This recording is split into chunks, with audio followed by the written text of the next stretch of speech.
questions? Harder to play quarterback when it's really cold? Probably not yet. Definitely not easier, I'll tell you that much. I mean, you'll have hand warmers and long sleeves and stuff, so it shouldn't be too bad, hopefully. I haven't played in too many really cold games. Probably not as cold as it's about to be on a Saturday night, but we'll figure it out, all of us together. How do guys from Texas usually respond to something like that? It gets cold. People don't give Texas enough credit for it getting. It's not like that. It's a little but cold. It's still a little cold in Texas, so people down there still understand that there's some cold weather in other places of the world, but it's definitely tough. Wherever you're from to go play in cold weather. You Texans have the market cornered in Big 12 quarterbacks apparently, because Hoover's from Texas. I didn't know if you had come across him. He's roughly your age. And what have you seen of him? Yeah, so obviously, we've kind of meshed a little bit just over social media and whatnot. He's actually the reason that I was at Indiana. So he decommitted from Indiana, went to TCU. That opened up a spot at Indiana, which then they offered me. So I'll have to be sure to let him know thank you for that, making that decision, because it definitely helped me. But yeah, I mean, I've gotten to talk to him a little bit, but nothing too crazy. Do you have a little bit of a chip on your shoulder knowing you were in TCU's area and basically under-recruited? Yeah, obviously, I think all over the country.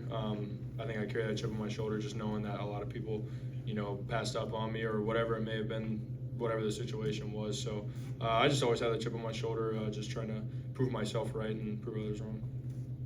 To get to 6 wins, the improvement from last season, does this feel like a tangible place where you can pack up Saturday night and say, all right, this was a successful regular season if it goes your way?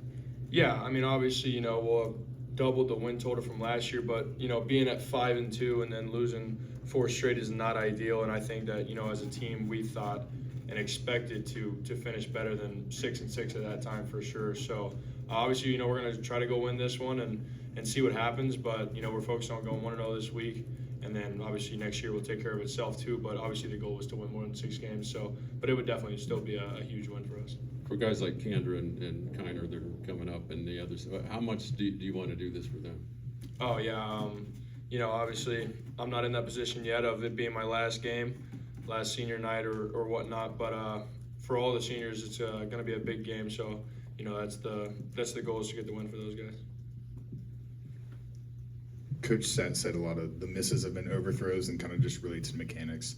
How do you kind of try to iron that down during practice? Is it film? Is it just drills during practice? What do you try to do? More so just being calm in the pocket. I think that whenever my feet are set and everything's obviously good, then I'm pretty accurate. So it's just about harping on that in practice and carrying over practice to the game. Obviously, quarterback and center have a pretty good relationship. Talk to me about Gavin Gerhardt and what a guy like him has meant for this program. Obviously, him playing here for his entire career has been huge for us. He just knows the system really well. And just having a guy like that who's a very vocal leader has been huge for our offense especially. I think it's been a huge help for me as well, him kind of getting on me too, and especially being a little bit of a younger guy, but him just being the veteran that this team needs has been a huge help for us. You and Tony have had something going on the last handful of games. And I've probably asked you this before, well, I'll ask you again. What are teams doing to Joe Royer to stop him from being open? And I know it's pretty crazy back there trying to find a guy. Yeah, obviously, he was very, very productive in the first however many games it was of the season. And obviously these past couple of weeks, you haven't been able to get him the ball enough. But, really just teams are obviously, trying to shut him down. He's a huge help for our offense. So I think a lot of teams are going to do that to a few of our guys. But we just got to continue to find ways to get him the ball. And other guys like Tony and Jamoy have definitely stepped up as well whenever teams try to take away Hendo and Joel. TCU's defense has kind of been up and down this year. What have you seen from them on tape, and what areas do you feel you can maybe exploit? Just watching the film, obviously, they're not too complicated of a defense, but they definitely do their jobs and they do it well.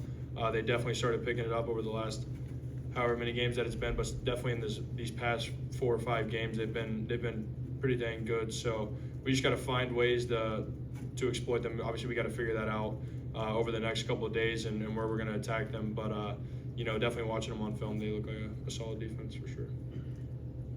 Any questions for Brendan? Thank you, sir. Thank you. Thanks, Brendan. We Appreciate it. will have Dante Corleone next.